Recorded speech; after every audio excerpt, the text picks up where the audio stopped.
Hello everyone and welcome to the new video on the channel. Today we are going to talk about something that I really wanted for a long time, and for some reason our channel wasn't existing back then when this game actually originally was out.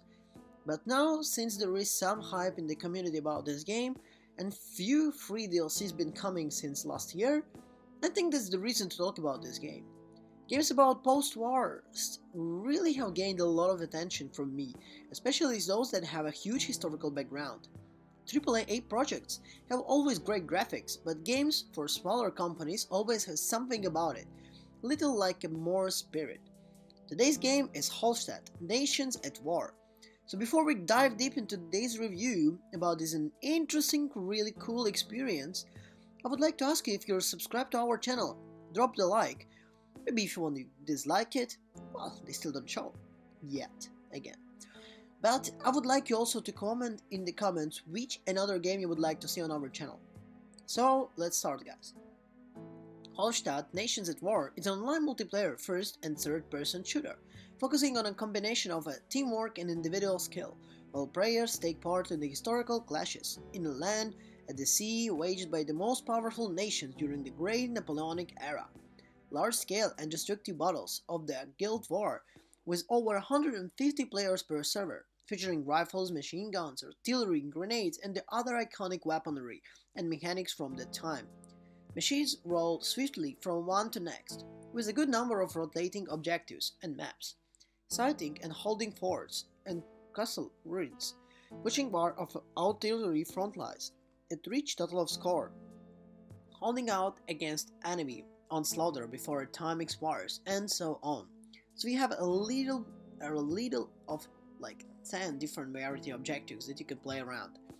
The role playing, as it does in the something like Sea of This and other like it, comes in through one of the little things that I really love about this game. For a start, Holdfast's weapons are enjoyable useless. The more standard classes like Line Infantry, Light Infantry, Grenadier, and Guards are mostly equipped with a musket, a detachable bayonet, and your bare fists. The gunpowder-based muskets are completely terrible at anything beyond medium range. I have a huge bullet drop and randomized speed, and take forever to reload between each round, and the melee system is, well, it's kind of wildly inaccurate, I would say. For example, the reload takes up to 12 seconds on some of the guns, which is crazy and really not popular things nowadays.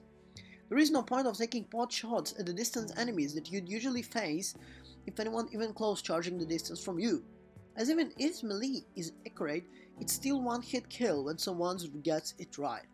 Immediately you start thinking like a proper infantryman grouping on a one looking of some kind of strategic direction. The Holdfast Nations is war, however, between 1,800 and 3,000 players for most for the day, with the weekend midweek peak around 3,500 players, which is quite good for a game that is such a niche one.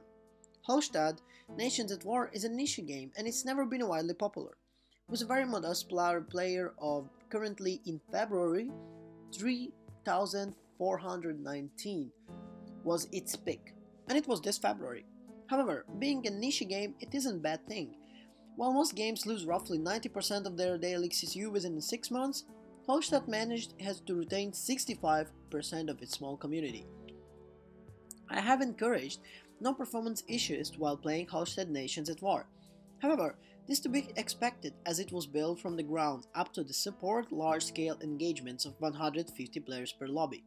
While there have been some visual sacrifices required to ensure this fidelity, it was the right choice, and overall Holdfast Nations at War strikes a good balance between the looking pretty and performing well on a variety of hardware. The character models in the Holdfast Nations at War looks fantastic, to be honest, but the scenery has suffered the most is in regards of the compartments the developer were focused to mask the ensure stable performances on a wide array of hardware. It is not a bad looking game by any means, and with the maximum preset it's very pleasant to the eye.